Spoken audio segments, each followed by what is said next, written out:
जय हिंद दोस्तों, तेगी trading tips में आपका स्वागत है। दोस्तों, इस वीडियो के अंदर हम बात करने वाले हैं टोटल 2 शेयर के बारे में। यहाँ पर बात होने वाली है। स्टार्ट करते हैं बजाज हाउसिंग फाइनेंस लिमिटेड से, जो आईपीओ के बाद से लगातार गिरावट गिरावट गिरावट के अंदर है। लगातार गिरावट गिरावट गिरावट गिरावट। आप देखेंगे कितनी बड़ी गिरावट हो गई है। उसके लिए आपको जाना होगा 52 वीक लो, 103 रुपये के आसपास। कितना? 103 रुपये। 5 दिन का चार्ट पैटर्न या फिर 1 महीने का चार्ट पैटर्न देखेंगे तो इसके अंदर गिरावट ही आपको देखने को मिल रही है। लगातार गिरावट गिरावट देखने को मिल रही है। तो क्या अब यहाँ पर एक खुशखबरी आपको मिल सकती है? क्या आने वाले टाइम में यहाँ पर तेज़ी आपको देखने को मिल सकती है?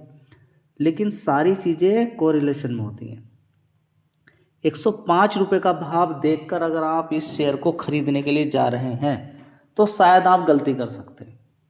105 के साथ देखना क्या है? 105 से भी पहले क्या देखना है? बजाज हाउसिंग फाइनेंस लिमिटेड क्या है, क्या करती है, अभी तक क्या किया। आगे का तो छोड़िए, आगे का तो कोई अनुमान नहीं लगा सकता है आगे क्या होगा। अभी तक क्या किया। बहुत सारे लोग पीछे का देखने के बाद और करंट का भी हाल फिलहाल का देखने के बाद पैसा कमा के ले जाते हैं, लेकिन कुछ लोग देखना ही नहीं चाहते हैं तो पैसा नहीं बनेगा। ठीक है, मैं आपसे पूछता हूँ कि बजाज हाउसिंग फाइनेंस की अगर बात करते हैं तो अभी क्या हुआ? ये किसके अंदर थी? बजाज फाइनेंस के अंदर थी। अलग हो गया, सेपरेट हो गया। देखिए, घर बनाना आप समझेंगे कि फाइनेंस के साथ जब हाउसिंग लग जाता ना तो समझिए कि फ्रॉड के चांसेस कम हैं। पर्सनल लोन की अगर बात करते हैं तो वहाँ पर आपको, क्रेडिट कार्ड की बात करते हैं तो बहुत ज़्यादा आपको फ्रॉड होता हुआ नज़र आ सकता है। लेकिन यहाँ पर कोई पैसा लेकर भागेगा नहीं। ये जो घर की बात आ जाती है ना, तो फिर घर पर किसी ने अगर लोन लिया है, वो घर बना रहा है तो पैसा उसका सेफ रहेगा। और अगर वो नहीं दे पाता है तो आपको मालूम है कि रिकवरी करने वाले उसके घर पर कब्जा कर सकते हैं। तो घर पर अगर किसी ने लोन लिया है घर बनाने के लिए तो ज़्यादातर केस में उसको मिल ही जाता है। तो यह सेफ जोन आ गया। अगर मुथूट फाइनेंस के अंदर आप ये अनुमान लगाने में कामयाब हो जाते कि ये गोल्ड लेकर लोन देती है, मतलब कि पैसा सेफ है, कोई दिक्कत नहीं हो सकती। एनपीए की कोई चक्कर नहीं है, किसी तरह की कोई परेशानी नहीं होगी एनपीए की, तो आज की डेट में आप भी पैसा बना के ले जाते हैं मुथूट फाइनेंस से। जी, मन्नापुरम फाइनेंस, देखिए मन्नापुरम फाइनेंस भी 150 रुपये से 300 रुपये मार चुका है। बनाने वालों ने वहाँ पर ही बनाया है। लेकिन थोड़ी बहुत दिक्कतें जब होती हैं किसी शेयर के अंदर तो उससे भाग जाना नहीं होता है, उस समय मेहनत करनी होती है। पढ़ाई कौन करे? समस्या की तो जड़ ये है। रिकमेंडेशन किसी भी शेयर की नहीं है, एक जनरल इन्फॉर्मेशन देने की मैं कोशिश कर रहा हूँ कि क्या क्या चीज़ें देखनी चाहिए। सबसे पहले मार्केट लीडरशिप इसका देख लीजिए। तो ये सेकेंड लार्जेस्ट है हाउसिंग फाइनेंस कंपनी के अंदर। With in just 7 years of starting it's mortgage operations की अगर बात करते हैं, 2024 के अंदर की अगर बात करते हैं तो ये क्या बन चुकी है? कंपनी सेकंड लार्जेस्ट प्लेयर बन चुकी है हाउसिंग फाइनेंस की अगर बात करते हैं तब। अगर बात करते हैं तो ये 8वें नंबर की लार्जेस्ट एनबीएफसी है अपर लेयर की अगर बात करते हैं बाई एयूएम के थ्रू अगर करते हैं तो। इसके अलावा second most profitable housing finance company है। बहुत सारी हाउसिंग फाइनेंस है, उसमें अगर प्रॉफिट की बात करें तो अच्छी है। ठीक है, इसके अलावा देखें तो सेकंड हाईएस्ट लोन डिसबर्समेंट वाली कंपनी है, बहुत अच्छी बात है।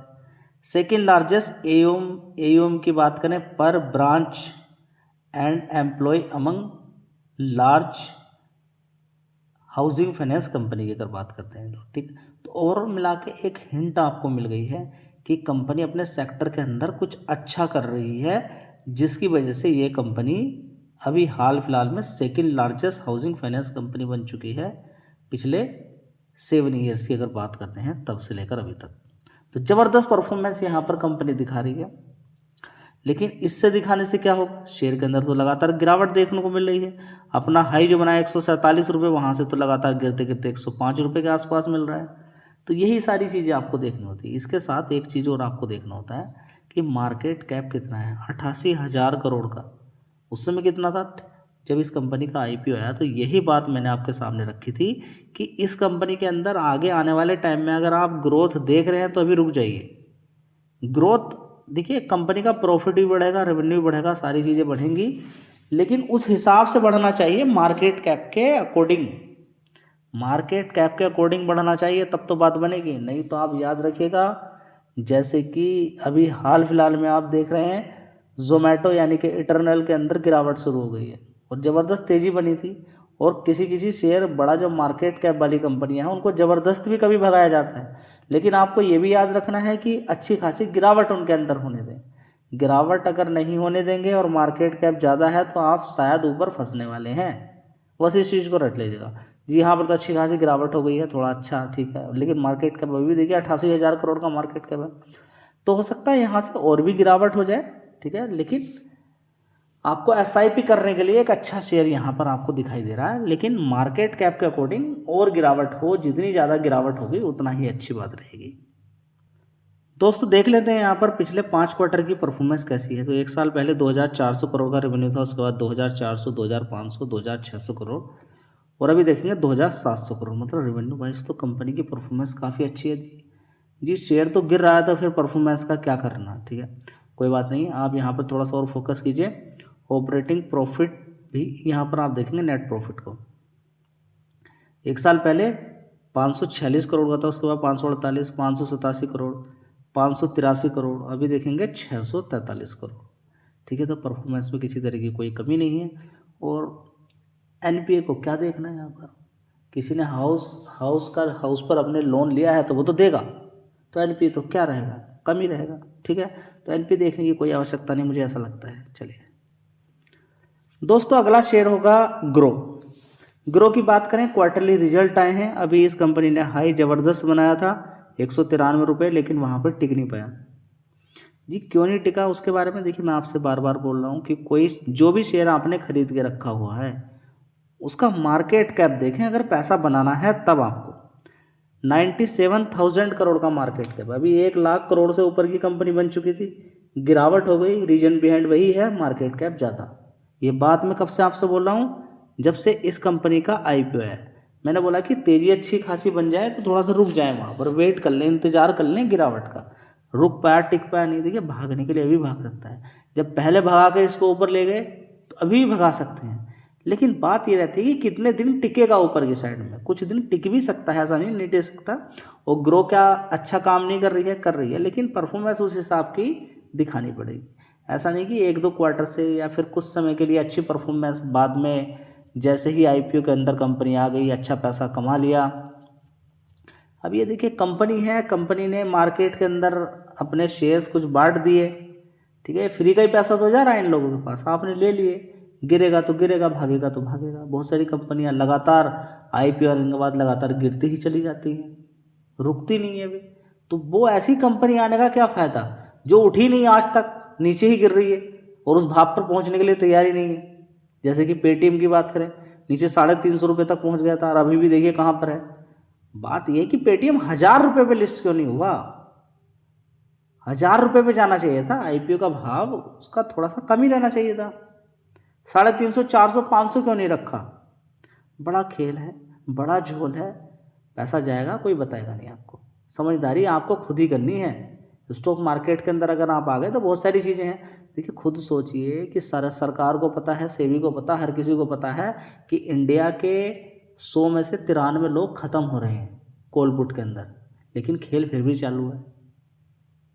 तो बहुत कुछ मालूम है, लेकिन आपको कंपनी कोई आएगी, आने के बाद आईपीओ के बाद गिरावट हो रही है, उसने पैसा कमा लिया। गरीब लोगों का पैसा उठा के कोई किसी के पास 20,000 था, किसी का 30,000, उसने शेयर खरीद लिए। अब खरीद के आज की डेट में वो कंपनी नीचे पड़ी है, वो पहुंची नहीं है। कितनी सारी कंपनियां हैं जो आई और आने के बाद आज की डेट में 1-2 रुपये, 5 रुपये, 10 रुपये के आसपास पड़ी है। न जाने कितने सारे लोगों ने अपना डिमेट अकाउंट खोला, उन शेयर को खरीदा, एवरेज बनाते बनाते आज उनका काम खत्म हो गया, उनका सारा पैसा वहाँ पर लग गया। आज वे अपने पोर्टफोलियो को देखते हैं तो कुछ नहीं, 97% की गिरावट, एक शेयर के अंदर 90% की गिरावट है, वो ख़त्म हो गए। क्या हुआ उनको बताइए। तो अगर आप ऐसे ही आ रहे हैं आंख बंद करके कि हाँ जी मैं भी पैसे कमाऊंगा, मैं भी पैसे कमाऊंगा, और कुछ थोड़ी सी बुद्धि नहीं लगा रहे, तो बाबूजी क्या होगा आपका। कोई यहाँ पर कुछ कहने वाला नहीं, आप बर्बाद हो जाइए, कल ही सारा पैसा अपना खत्म कर लीजिए, कोई कुछ नहीं कहने वाला भाई। सोच समझकर तेज तर्रार रुक जाइए अगर कुछ समझ में नहीं आ रहा तो। अगर आपको लगता है सब कुछ हल्का, तो न जाने कितनी सारी कंपनियां हैं जो 1000 रुपये के आसपास, आज 100 रुपये से 200 रुपये के बीच में है, वे ऊपर जाने के लिए तैयार नहीं है, वो शायद ना जा पाए आगे। समझ में बात आ रही है जी? समझ में तो आ रहा, क्या समझ में आ रहा बताइए ना कि क्या समझा आपने। आंख बंद करके कुछ नहीं, टाइम ले लीजिए, कोई दिक्कत नहीं है। कम पैसा लेके आइए, बढ़िया कंपनी में पैसा लगाने के लिए सीखिए, टाइम दीजिए। यहाँ पर आप देखिए, सीखता हर कोई है। जब किसी का पैसा 2, 4, 5 लाख रुपए कॉल पुट के अंदर खत्म हो जाता ना, तो फिर वो बाद में कहता कि मुझे कॉल पुट के अंदर नहीं जाना चाहिए था। ठीक है, तो ये सारी चीज़ें समझिए आप, ऐसे जल्दीबाजी में बिल्कुल ना करें। चलिए इसके फंडामेंटल एक बात देखें। तो दोस्तों अगर यहाँ पर हम देखने की कोशिश करते हैं, सितंबर क्वार्टर एक साल पहले 1125 करोड़ का नेट प्रॉफिट था कंपनी का, उसके बाद 904 करोड़, अब 1019 करोड़। आप कहेंगे कि पिछले क्वार्टर से तो अच्छी परफॉर्मेंस है, अब तो भाग जाना चाहिए शेयर। ये छोटे छोटे लॉजिक मत लगाइए। आप ये देखिए कि आईपीओ के भाव के बाद अब यहाँ पर 50% लगभग ऊपर ही है। आप देखिए इशू प्राइस कितने का था। ठीक है, ऑपरेटिंग प्रॉफिट भी देख लीजिए, 550 करोड़ से 483 करोड़, अभी 603 करोड़ है। ठीक है, नेट प्रॉफिट एक बार देख लीजिएगा, 420 करोड़, 378, अभी 471 करोड़ है। ठीक है, तो परफॉर्मेंस वाइज अगर देखें तो कोई दिक्कत, कोई परेशानी नहीं है। कंपनी की परफॉर्मेंस काफ़ी अच्छी है, शानदार परफॉर्मेंस है।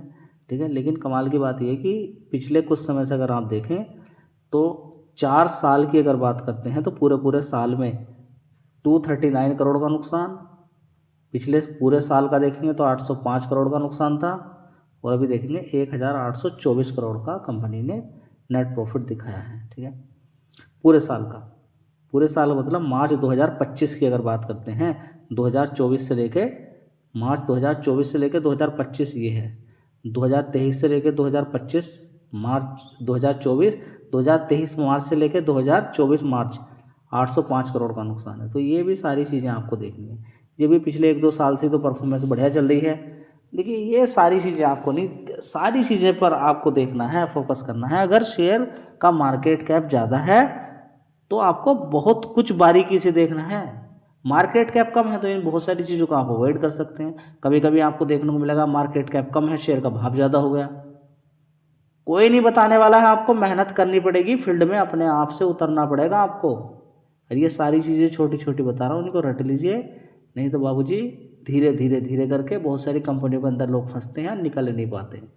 जल्दीबाजी में और जोश में सारा पैसा मत लगाइए।